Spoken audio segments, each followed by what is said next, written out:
Fudligaday, my name is Mighty Wereball. Welcome back to Danganronpa. Trigger Happy Havoc. We're just about to start the class trial where I will get Celeste. It's blatantly obvious to me that she is the culprit. So let's see how easy it is for me to get her. I never heard anyone like that. Okay, let's begin. Get to your assigned seats.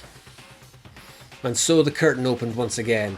A deadly judgment, a deadly deception, a deadly betrayal, a deadly riddle, a deadly defense, a deadly faith, a deadly class trial.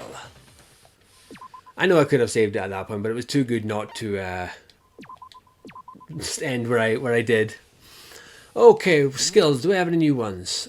Okay, I got that. Lost in thought increases the time limit for each phase. Okay, I'll take that. Do I have any more? Breathing technique. The focus gauge recovers more quickly, effective during the non-stop debate, the hangman's gambit, and the bullet time. Oh, fucking handiwork. Allows you to reload 2 bullets at once. Effective during the bullet time battle. Okay, so I'm limited. I'm at 12 at 13. That costs 4, so I can't use that. And breathing technique used 4 as well, didn't it? I should be alright with what I have. Let's go. Let's see if I can remember any of this bullshit I gotta go through. Let's begin with a basic explanation of the class trial, so your votes will determine the results. If you can figure out who done it, then only they will receive punishment. But if you pick the wrong one, then I'll punish everyone besides the blackened, and the one that deceived everyone else will graduate. Now then, to begin with. We already know who did it. What's that? It was Hiro. He does not have an alibi for when the murders took place, and we found him in that suit. Don't try and deny it. You killed them. I didn't. Someone knocked me out. I was asleep the whole time. I don't know anything about it. Shut your murdering mouth, murderer. Who are you calling a murderer? I'm sorry to say, Hiro, but we do have evidence. Blueprints for the suit, parts that we assume were used to build it, and all of it was found in your room. You have to admit the evidence is quite compelling. It points to you as having created the suit and wearing it while committing crime after crime. How many times do I have to tell you? I don't know. I don't know. Is Hiro really the killer? Or, of course he's not. Before anything else, we have to make that clear. Right, so, shooty shooty bang bang.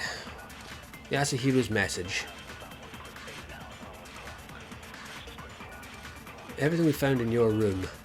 The blueprints, the suit parts, they are all more proof enough that you are the culprit. I don't know anything about this stuff. That's not true. It's a conspiracy. Hiro, why? Why did you kill them? No, just hold on a second. I mean, looking at the blueprints, that handwriting is awfully messy. Oh, I shouldn't shoot the blueprints. Whoops. If I remember right, Hiro's handwriting is... Everything we found... Okay, so... right, okay, everything we found in your room. The blueprints. Oh, shit, wrong one. Gotcha! Counter!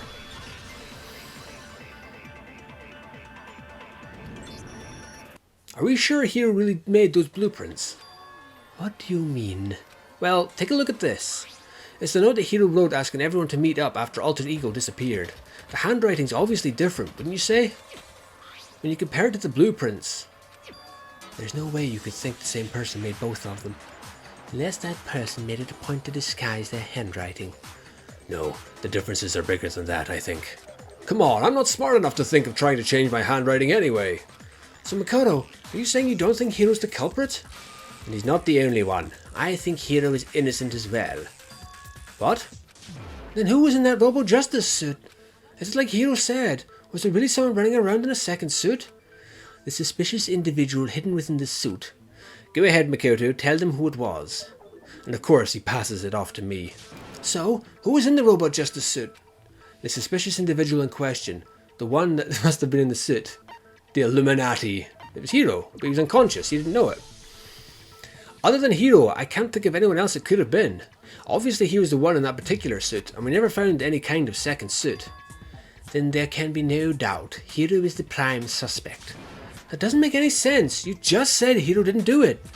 It makes perfect sense. Hiro was the suspicious individual in the suit, but he's not the culprit. So what you're saying is... That's right. The culprit in this case has nothing to do with being in the Robo Justice suit. What? Now that's a bold assumption. And what reason would you have to make such a statement? You do have a reason, yes? Of course, but before we get to that, there's something else we need to clarify first, so let's get that out of the way. Hey, stop trying to boss us around. All things have a proper order. So what is it? What needs to be clarified? We must clarify the method of transportation for Taka's lifeless body. It would seem that his corpse was moved using certain particular items. Makoto, can you tell us what they were? The things that were used to move Taka's body, they must have been... the dolly. There's still one more thing. The things that were used to move Taka's body, they must have been... the blue tarp. They were a dolly and a tarp, right? Cheh. What's with that attitude? So let's see if I can explain. Taka's body disappeared from the equipment room, and then we rediscovered it in the repository. And when we found it for the second time, it was wrapped in a blue tarp, right? It was the same tarp that up until then was stored in the equipment room. So the killer must have seen it there and decided to use it when they moved Taka's body. That way they wouldn't leave any bloodstains while they were moving it. Okay, that explains the tarp. And the dolly? Same thing. I'm sure the dolly was in the equipment room when we first found Taka's body there. But when the body disappeared, so did the dolly. Later, when Taka's body reappeared in the repository, so did the dolly. In other words, you think they used the dolly to move the body, am I right? Are you sure you are not mistaken? Huh? Are you absolutely positive that the dolly was in the equipment room when we found Taka's body? That dolly was made specifically for moving large objects between the repository and the art room. It would be very strange indeed to discover that it had made its way to the equipment room. Is it not possible that it was in the repository all along and you simply didn't realize it? She's raised an objection. How do you respond? There is no shame in being wrong. Nobody expects much from you anyway. Toots, I have single-handedly found the culprits on every single murder case. Well, okay, I can't argue with that one. We all accepted the fact that you rarely understand what is going on around you. Wow, I've never had anyone sound so nice while being so mean, but maybe I can change your mind. I mean, she does have a point. If I can just explain to them why the dolly must have been moved from the equipment room to the repository. Oh my god, another one? Okay, sure. Let's talk about reloading. Starting with this next bullet time battle, we're going to add one more ingredient to the recipe. On the bottom of the screen, underneath the tempo marker, you see your ammo count. Up until now, there hasn't really been a limit on how you destroy your opponent's statements, but from now on, just locking on and pressing the triangle button won't be enough to handle them. Now it will cost you 1 bullet to destroy a single remark. Once you run out of bullets, you can't destroy any more statements, no matter how locked on you are. Oh, for fuck's sake. However, you can reload by pressing the triangle button. Just like locking on, you have to press the triangle button in time with the tempo marker. Basically, just remember that square button now has a function along with the X and triangle buttons. You will automatically reload at the start of fever time and your ammo will not decrease. Oh, but if your action difficulty is set to gentle, you won't have to reload at all, in which case you can ignore everything I just said. Well then, good luck and have fun. Well, I'm not on gentle, so that means nada to me.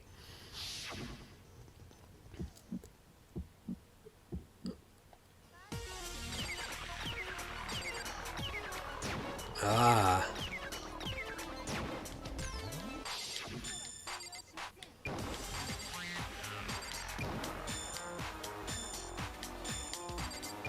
Okay.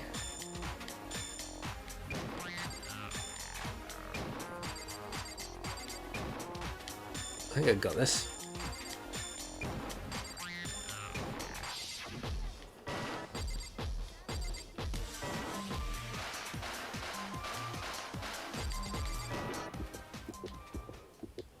Okay, I'm not sure what happened there. I went all quiet. I wasn't sure what was going on.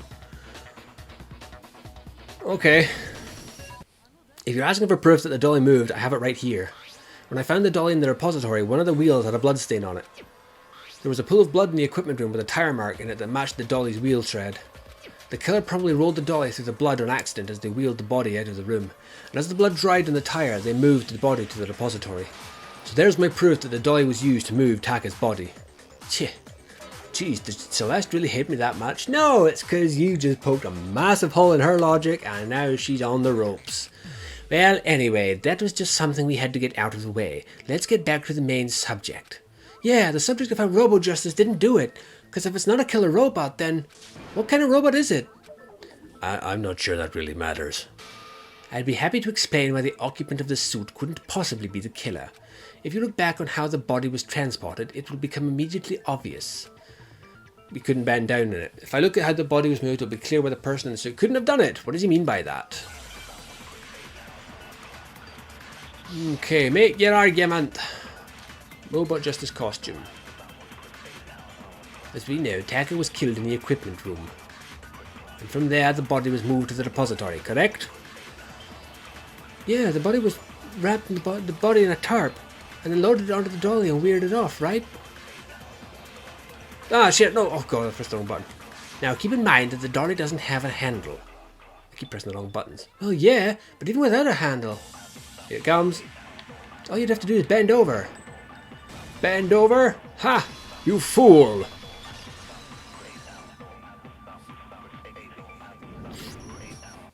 You're absolutely right that you could push a dolly without a handle if you stooped down low.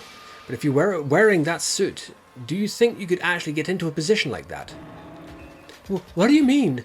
Think back to what you said when we were all checking out the suit together, remember? I'm blind as a bat in here. I can't see my feet at all. I'm surprised you got anywhere in this thing. I'm telling you, it wasn't me. And not to mention, you totally can't bend at the waist. Seems like a pretty obvious oversight. When you're in that suit, not only can you not see your feet, but you can't even bend at the waist. Am I right about that? Now that you mention it, yeah. It seems like it'd be awfully hard to push that dolly if you couldn't bend over. Well, what's to stop you from simply pushing the dolly with your feet?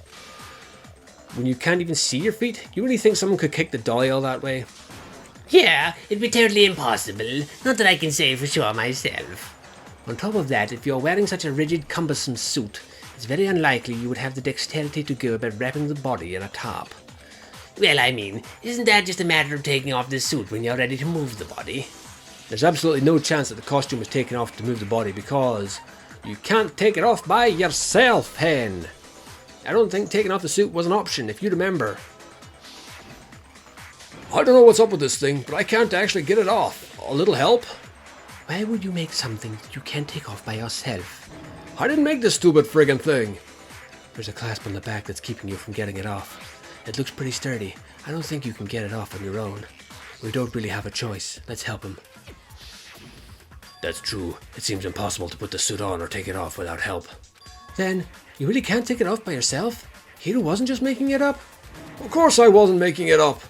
If he could have gotten it off by himself, I don't think we would have let us see him wearing it. Showing up in the suit was basically an invitation for everyone to suspect him.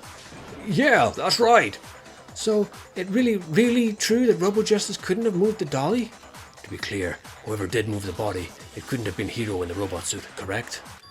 No, wait just a second if you please. Have you forgotten about that picture I took? You all got a good look at it, did you not? The image of Hifumi being dragged away by Robo-Justice. You mean a collapsed Hifumi on top of... Or collapsed Hiro on top of Hifumi. If whoever was in that suit is not the culprit, how do you explain that? Besides, do you remember what the now deceased Hifumi said? How did you get hurt? That guy hit me. What guy? Robo-Justice, that's what I decided to call him just now. So long as those facts exist, the proper conclusion is beyond question. The individual inside the suit and the culprit are one and the same. It was Hiro, without a doubt. Yeah, that's gotta be right. Hold on a second. It's still too early to reach that conclusion. Besides, there's no hurry to decide who did it. Before we rush to a verdict, shouldn't we explore every single possibility?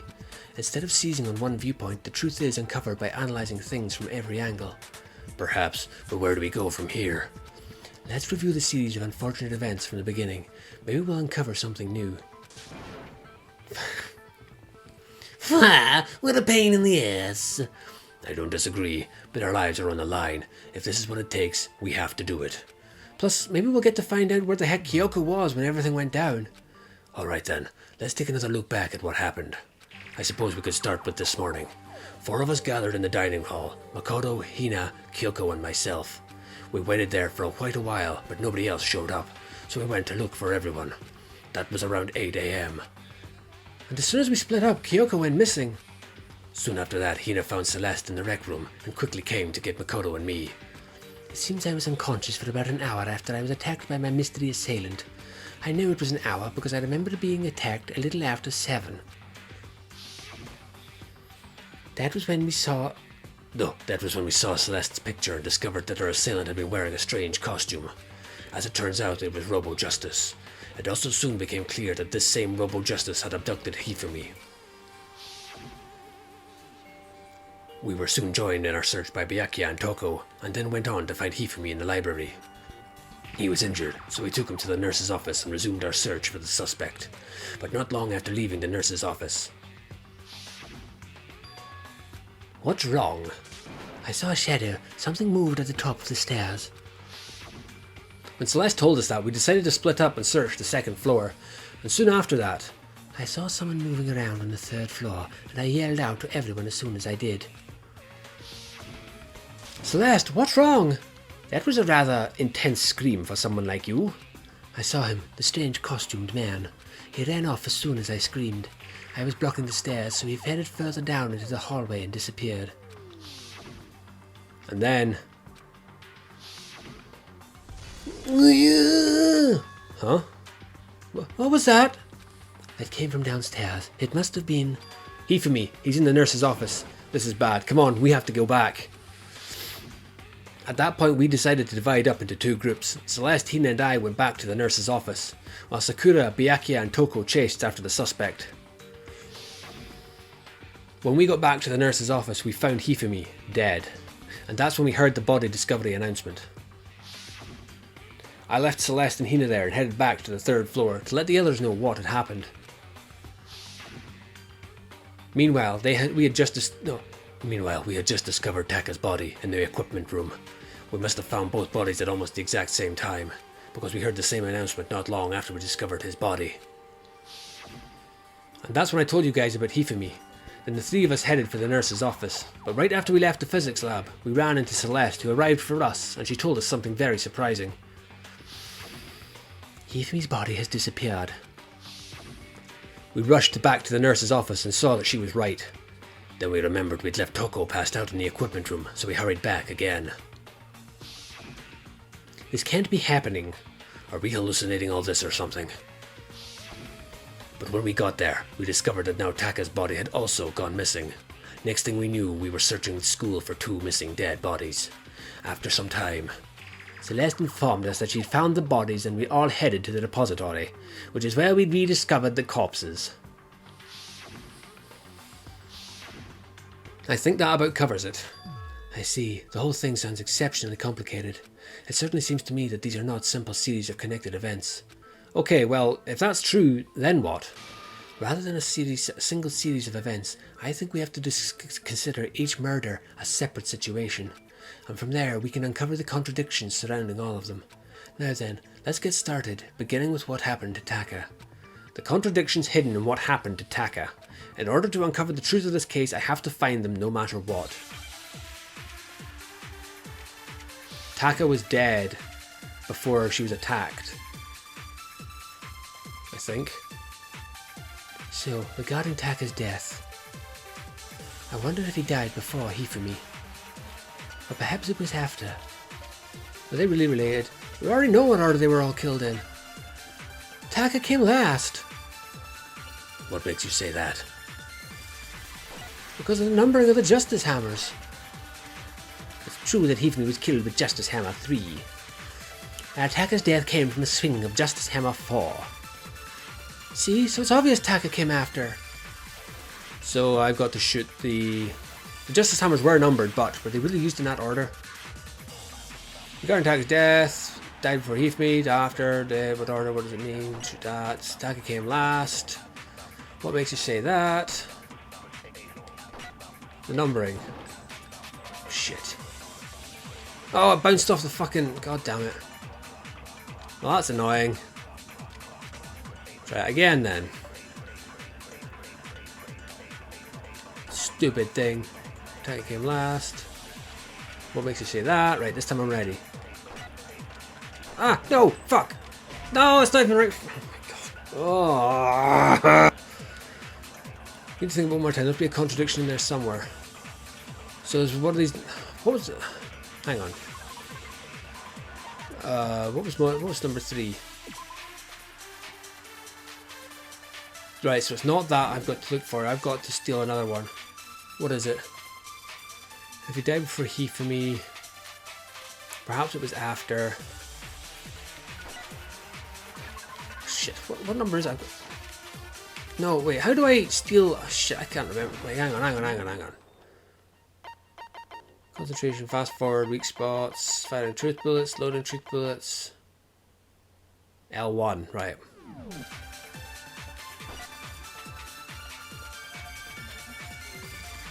Shit, I was slowing down, motherfucker.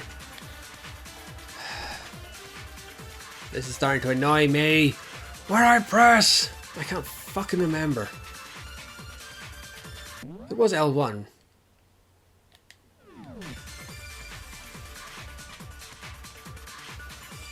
That was after. Attack came last. Why did you say that? Why is that not working? I'm hitting L1 and nothing's happening. What the fuck am I doing wrong here? This is what happens when I leave this for several days before I actually go and do it.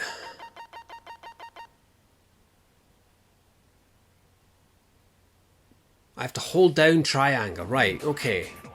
Fucking hell.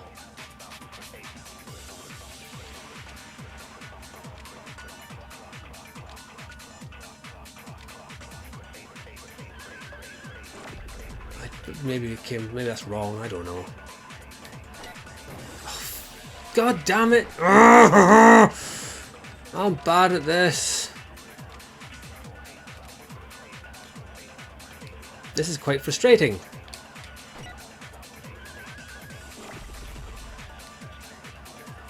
Right, if I wasn't too busy paying attention to this shit. Right, get rid of that. Fire that. There we go. Oh my god. That I knew this was going to happen. I knew as it got more and more complicated, it was going to be a bigger pain in the ass for me. Hold on, there's no reason to assume that the hammers were used in the same order as their numbers. If anything, that's just another way the killer tried to disguise their actions. So you're saying the culprit wanted us to think the hammers were used in order, but in reality Taka was killed before Hifumi. Okay then, let us see the proof. Evidence that proves Taka was killed before Hifumi. There's something that relates to what time he must have died. His broken watch, buddy boo. Hangman's Gambit. Oh, this is the word now, isn't it? Wristwatch. WR shall over I. I. S. T. W. Where's W? A. A. T. C. H. Wristwatch. I'll be very annoyed if I run out of time for this. Then again, if I run out of time, I know what I'm doing next time around. I've got it! Taka's wristwatch. See, look, it broke with the hands pointing just past 6 o'clock. It must have gotten broken when he was attacked by the killer, because as of last night. Hey, you! How long were you going to keep us waiting? Taka's irritated voice pierced the air as he stared pointedly at his wristwatch. It's almost 10 o'clock, you know that? Bedtime for all the little boys and girls. So if it wasn't broken after 6 last night, then he must have been attacked around 6 this morning. And that would be his official time of death. But if that's true, then he was killed well before Hifumi. And before Celeste was attacked this morning, which happened around 7. That's right, Taka was killed before any of the other incidents took place. That simple fact slipped past all of us. We made the wrong assumption about the order of events, all because of those justice hammers. That's exactly why the culprit wrote the numbers on each hammer and had them increase in size. That way, when we saw how they were used in each incident, we'd easily make that wrong assumption. Now, if Taka was killed around 6, then everyone's alibis for his murder go out the window. Because when he was killed, we hadn't met up in the dining hall yet. That may be true in the case of Taka's murder, but all of our alibis still hold true for Hifumi's death.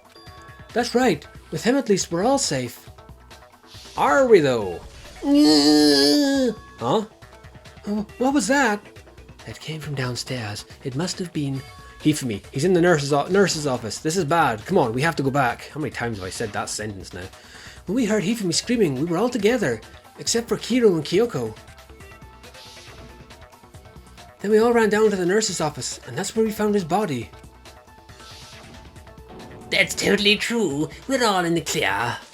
Oh, I know. They must have recorded him screaming on a tape or something, then played it later on. If that's true, where's the tape? I don't know. Don't just go making stuff up. Anyway, we all have rock-solid alibis for when we heard Hifumi scream. Since all of us were there together, clearly none of us could have killed him. And it does not stop there. There was also the moment when we discovered that his body had disappeared.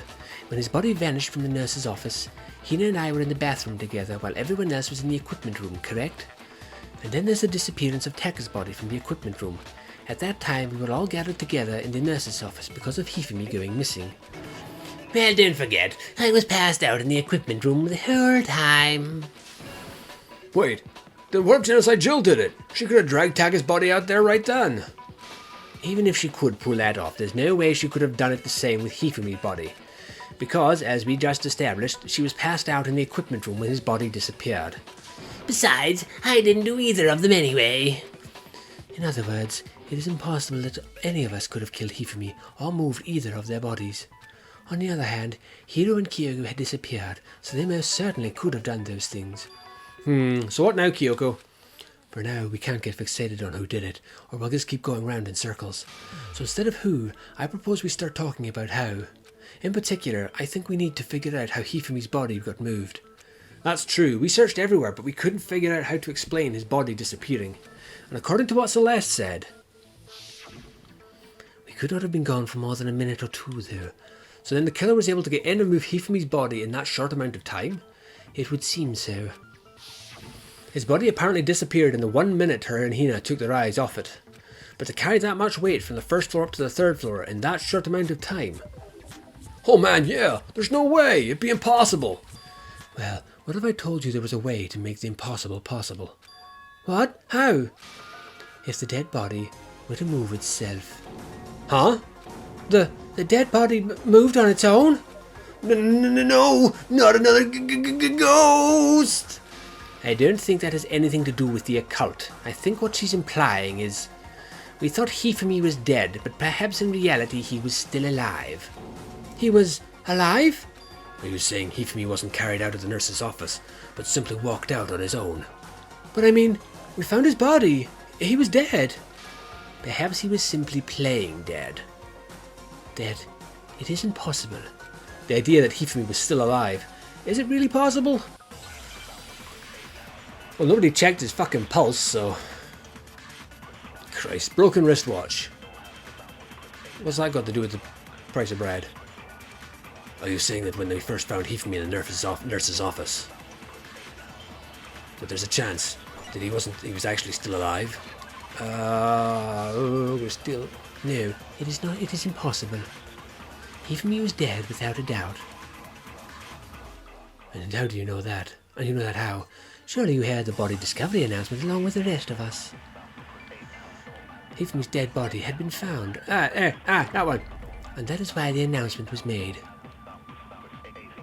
Are we really so sure about that? Maybe the announcement was intended for someone else's discovery. Right, wrong. No. No, I don't know what I'm doing. Don't pay any attention to me. Fucking hell. Shit. You see when the first found Hifumi in the nurse's office. He was actually still alive. I keep pressing fucking square. That's not square. He's actually still alive. No, it is impossible. Hifumi was dead without a doubt. And you know that how? Surely you heard the body discovery announcement along with the rest of us. Hifumi's dead body had been found. And that's why the announcement was made. Are we really so sure about that? Maybe the announcement was intended to signal someone else's discovery. Okay, so... Is that going to keep... No, that's someone else's discovery. You're saying that Hifumi was first in the nurse's office. There's a chance he was still actually alive. No, it's impossible. Hifumi was dead without a doubt. How do you know that? Surely you heard the body discovery announcement of the rest of us. Dead body had been found. Wrong button again!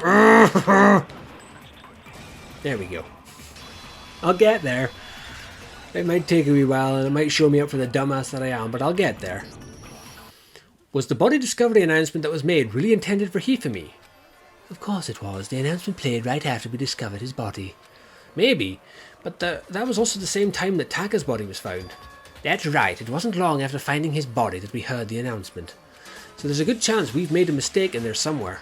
I think we've confused whether that announcement was for Hifumi or Taka. First of all, if 2 bodies had been found, there should really have been 2 announcements. Maybe Monokuma simply got lazy and rolled them together as 1-to-1. What do you say, Monokuma? Any comment? Well, it's a very sensitive issue, so I can't go into too much detail. But what I can say about the body discovery announcement is that it's only broadcast when 3 or more people find a dead body for the first time. That didn't answer our question, man. We're asking if you're a lazy bum. No, actually that was plenty. Huh? He said that it's only broadcast when a body is discovered for the first time, which means even if we find the same body again later, he won't make that announcement again. If that's true, then why was the announcement made again later on? Huh, later on? Exactly, we heard the body discovery announcement twice. The second body discovery announcement, the first time it played was when we found each body in the nurse's office in the equipment room. And the second time was when both bodies were rediscovered. We heard it a second time in the repository when we rediscovered the 2 bodies. Ding dong, ding dong. A body has been discovered. After a certain amount of time, you may use however you like. The class trial will begin. It didn't seem weird at the time, but it contradicts what Monokuma just told us, doesn't it? Exactly. If we were to actually rediscovering both bodies, the announcement shouldn't have played. Then in reality, when the 2 bodies were rediscovered, one of them was actually being discovered for the first time. So when we found Hifumi the first time in the nurse's office, he wasn't actually dead yet. Meaning he wasn't actually found dead until we came upon him in the repository. I mean, surely they would have, he spoke to you after you supposedly found his dead body. So that might give it away for the fact that he hadn't died. And that's just part of it. There's one other thing that leads me to believe he was still alive in the nurse's office. Oh, I know. Because he was super good at playing dead. Bada bing, bada boom. That is the worst logic I have ever heard. But honestly, I do not think there's anything that can prove he was still alive. Okay then, let's take another look at the events surrounding the discovery of his body. Then it should become clear whether he was really alive or not. This whole thing is pointless. There has to be proof that shows Hifumi was still alive. I have to find it and show it to everyone. When he spoke to us. Oh, I have to shoot shit again. Okay. Hifumi's glasses. Oh, Hifumi's glasses were cleaned. There's that as well. Well, there's one thing we do know.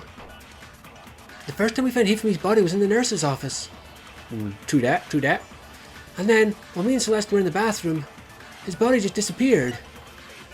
And the next time we saw his body, it was in the repository. But when you compare his body before being moved and his body after being moved... Boom.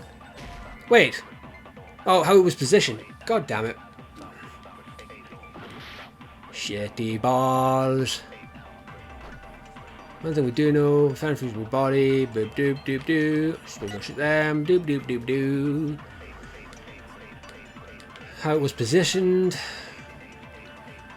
There's no noticeable. Ah, there it is. I was just too fast. Got it that time though. Break. In fact, there was one clear difference between Hifumi in the nurse's office and the repository. His glasses. That fact alone proves that he was only playing dead in the beginning. Excuse me. Perhaps you'd like to fill the rest of us in? When we found Hifumi in the nurse's office, his glasses were covered with blood. But when we found him again later in the repository, they were spotless. And I found the item he used to wipe them clean in the nurse's office trash can. The evidence I found in the trash can in the nurse's office was... glasses cleaning cloth. I keep pressing X, it's triangle. It was a glasses cleaning cloth, featuring a certain cartoon mascot. One look at the bloodstain on the cloth should make things clear. This piece of cloth was used to wipe Hifumi's glasses clean. And the mascot on the cloth is the same one that's on the digital camera, right? And whose digital camera was it? Hifumi's, of course! That character was Princess Piggles from Demon Angel Pretty Pudgy Princess, I think.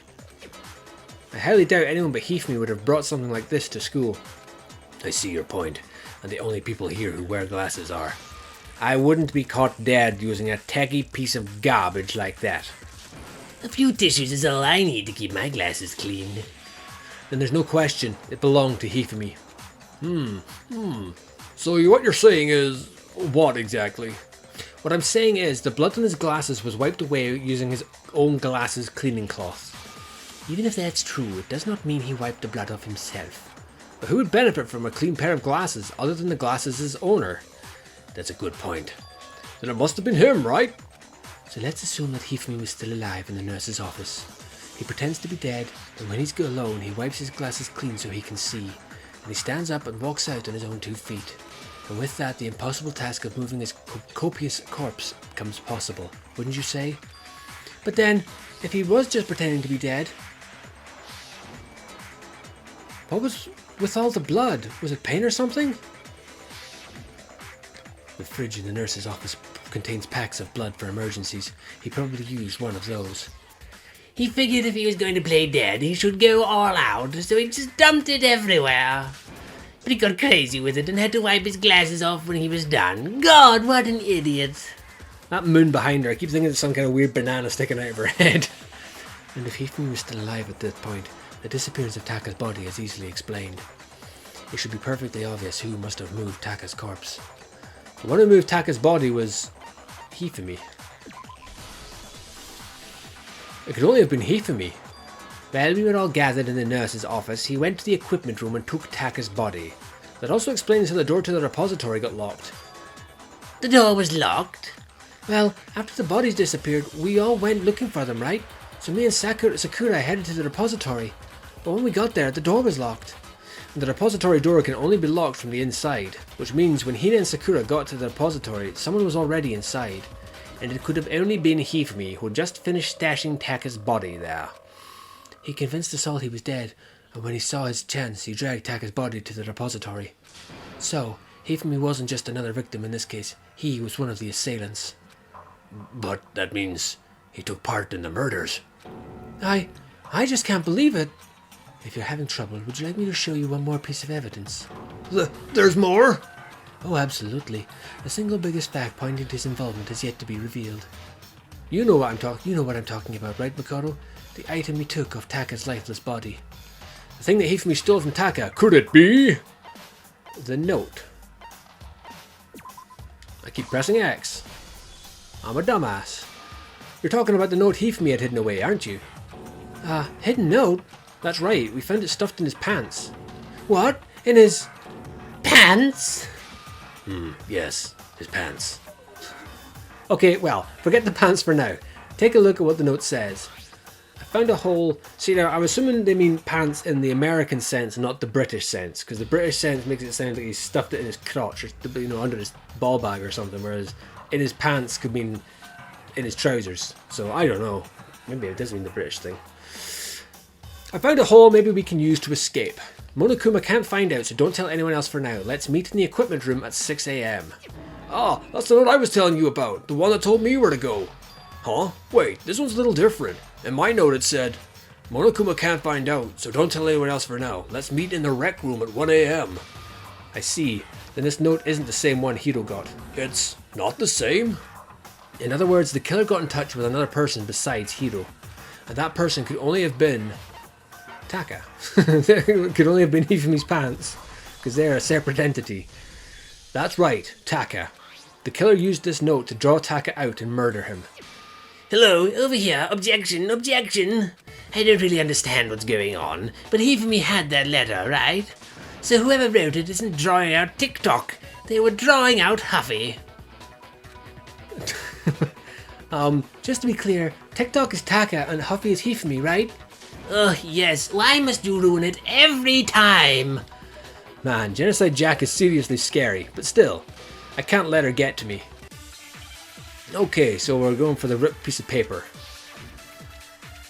Is that what it is? Broken wristwatch, glasses, cleaning cloth. None of them sound like what I'm looking for. Huffy had the note, right? Then the person it was intended for must have been Huffy.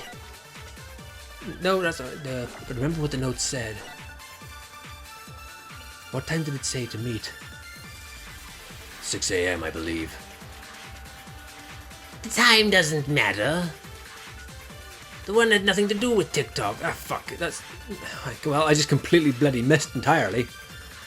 Oh, wait, no, his watch. The broken watch. So, wait, it's glass cleaning cloth, broken wristwatch. Must have been Huffy.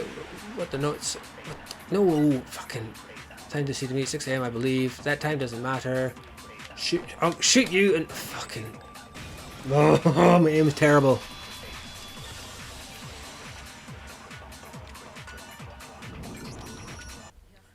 No, there absolutely is a connection. What the hell are you talking about? The note said to meet at 6 a.m., which is the same time Taka was murdered. We've already proven that using his wristwatch. But there's more. Look what the note says to meet. The equipment room, right? Which is where Taka was killed. I see. So Taka was murdered at both the place and time written in the note. I think that should be plenty to show that this note was definitely meant for Taka. Well, when you put it like that, no further objections. Yeah. Then someone used that note to trick Taka, just the same as me. Ugh, the culprit really is a cold-blooded monster, telling people they'd found a way out. But if they gave the note to Taka, what was Hifumi doing with it? Stuffed down his pants, no less. Most likely Hifumi stole it off Taka's corpse after he died. Huh? He stole it? Where's your proof? Go ahead, show us. Proof that Hifumi stole the note from Taka would be the scrap of paper. I again keep pressing X when I should be hitting triangle.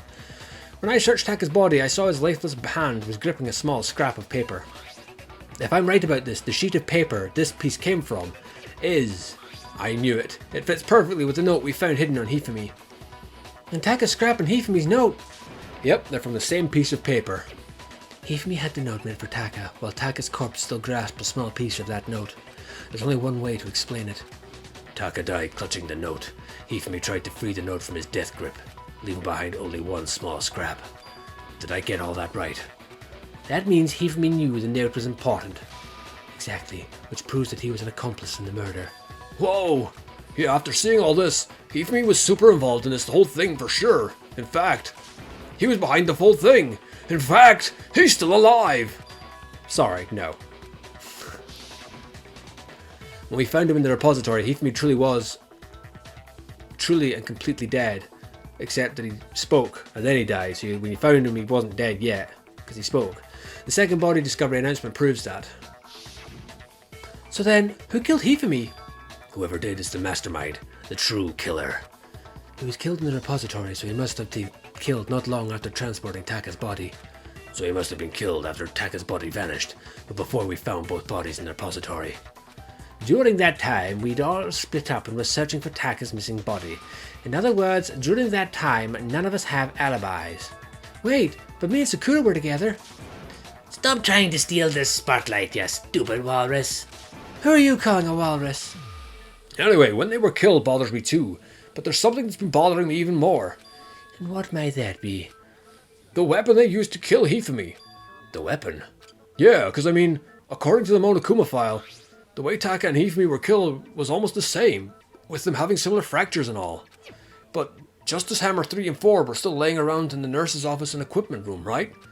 So if Hifumi was killed in the repository, the culprit would have had to grab one of them hammers, kill Hifumi, then put the hammer back where they found it. But wouldn't that be seriously risky for him? I'm surprised. It seems there's some semblance of a brain rocking around that skull of yours after all. Hell yeah, it's packed in there good and tight. He's right though, I don't understand it either. The Monokuma file makes it clear they were killed using similar instruments. But if the hammers were already lying around the other rooms. So the question is, how could the culprit have gotten their hands on either of the hammers? Personally, I haven't a clue. So which hammer was used to attack Celeste? Number 1 or number 2? Those were accounted for in other rooms too, and I don't think either one is big enough to kill someone. Is it not possible they used a different weapon? I don't think it is possible. They were both killed with the same kind of thing, right? So then, what was used to kill Hifumi? The weapon that was actually used to kill Hifumi. The whole picture surrounding this case won't become clear until we figure it out. Somehow, I have to find the truth. The clean hammer. Is that going to be one of the bullets? Spotless hammer. Thank you. So what was used to kill Hifumi? Was it Justice Hammer 3? Maybe Justice Hammer 4? Well, whatever it was, there's one thing we have to figure out. How was the culprit able to move around so freely with the weapon? How did nobody witness them carrying it? Sounds like Justice Hammer 5 is about to make its appearance. Check out themurdergear.com/hammertime for more info. Well, one thing seems pretty clear. The murder weapon just had to be one of the Justice Hammers. Oh no, that's about it. Okay, what did I miss there? Hifumi was killed in the repository, so if the weapons used to kill both of them were actually similar. Okay, what was used to kill Hifumi? Was it Justice Hammer 3? Or Justice Hammer 4? Well, whatever it was, there's one thing we have to figure out. How could the culprit have been able to move so freely with the weapon? How did nobody witness them carrying it around? Nope, fuck!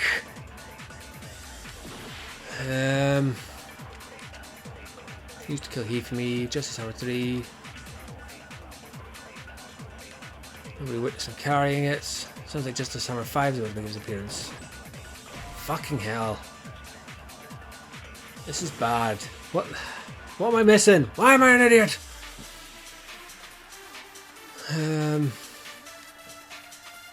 Nobody witnessed it. Justice Hammer 5.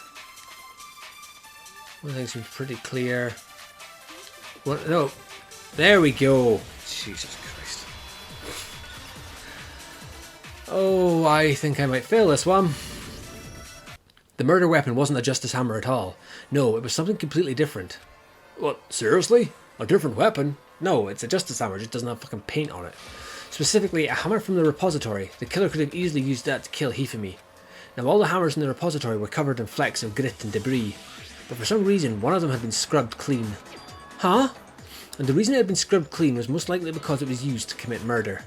If the hammer got covered in Hifumi's blood, of course they'd have to clean it off. I'd also like to point out that the repository has all kinds of hammers, big ones, small ones, and even some flat mallet-like ones. I think whoever made the Justice Hammers used those as the basis for their design. If that's true, then that would explain the Monokuma's file note about the wounds being similar. So Hifumi moved Heka's body to the repository, where someone then used a hammer to kill him. And whoever did that is the true killer, the one Hifumi was working with, and the one who betrayed him. Hold on a minute, I still think it's strange to assume someone was working together with him. The way the graduation rule works, there is no benefit to helping someone else carry out a murder. So the idea that anyone would work together like that is simply ludicrous. We talked about this, did we not? We did talk about how there wouldn't be any reason for anyone to work together. At least, that's what we thought first, but...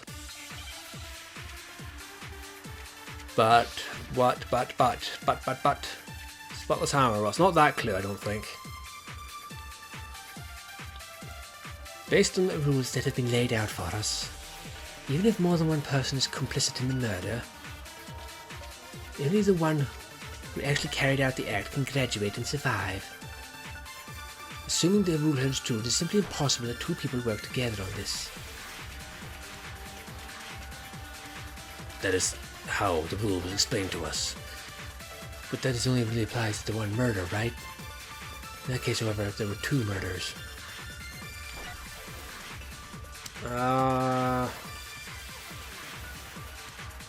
Okay, so I think the one I've got to steal from is...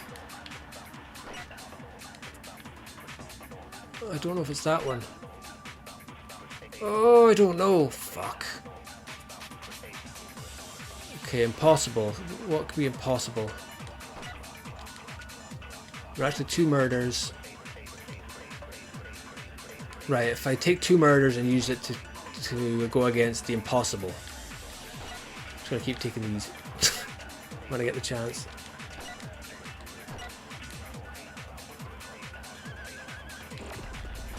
Right, try that again. This time we'll.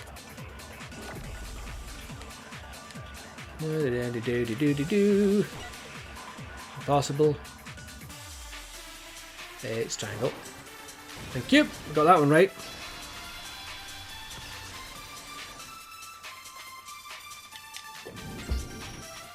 Since there were 2 murders, it's at least plausible that more than one person was involved. What do you mean? If there's only been one murder, then yes, the idea of an accomplice isn't really worth considering. Naturally, if only one person can be saved per murder, an accomplice has no risk versus reward benefit. Risk versus reward benefit? The payoff for working together, the reward that balances out the risk of taking part in the scheme. There's no point in being someone's accomplice if there's no benefit to you. However, if there were some potential mutual reward for the risk, then cooperation becomes possible. You're saying that 2 people could act as each other's accomplices to commit 2 separate murders? I think that's what the true killer told Hifumi. They would each have an accomplice for their crime, and based on the case's events, Hifumi would have been the first one to act, murdering Taka. They made him carry out the first murder so he couldn't back out of helping them later on. So in this case, there wasn't one single person committing multiple murders. Instead, each person killed someone, creating 2 separate incidents, and it only looked like one person because that's how the true killer designed it to look. A single suspicious individual, a similar weapon used in each crime, disappearing bodies. By creating one seamless set of circumstances, they made it look like one person was behind it all. The mastermind picked their target and managed to convince him to go along with their plan. And then, to avoid the no accomplices rule, they simply killed their accomplice. Which, if true, means that betraying Hifumi was part of the plan from the very beginning. That's just awful. How could anyone be so cruel? You think so. I can't help but admire its cunning. Still, their choice of accomplice seems odd. The effort made to convince us the 2 murders were the same, that was the main characteristic this time. Kyoko must have noticed that fact from the very beginning, which is why she said not to look at this as a series of connected events, but entirely separate incidents. Kyoko really is amazing, although, when you think about it, she's almost too amazing. Like, it's almost unnatural how good she is at this. I understand how an accomplice could be involved, but then, who's the one pulling Hifumi's strings? That's problem number 1 right now. The true killer manipulated Hifumi to carry out a number of actions, and in the end, murdered him. In the debates up till now, the way the case has unfolded, when you consider all that, there's really only one person who seems to fit. Da da da da da da da da. Everybody's dead except 40, and everybody knows it's you. Do. Boom. It was Celeste. Ah, so I'm the suspicious individual now, am I? I really do hate this kind of joke. A joke, I wonder. So what you're saying then, is that I specifically chose to work together with Hifumi. The idea that I would choose to spend any amount of time interacting with him. That I would go within 10 feet of that shit for brains, that lazy, worthless, goddamn idiot. Pardonnez-moi. Just to be clear, there is evidence to support it. Is that so? It is. Throughout the investigation, there was certain behavior that was common only to the 2 of you. Considering that we've learned so far, it only further proves that the 2 of you were working together. What is it that only Hifumi and Celeste had in common? What is it that only Hifumi and Celeste had in common? What secrets does Kyoko hide? Who is the spy among us? Will Genocide Jill kidnap Byakuya and use him as a sex slave? Find out in the next thrilling episode of Danganronpa.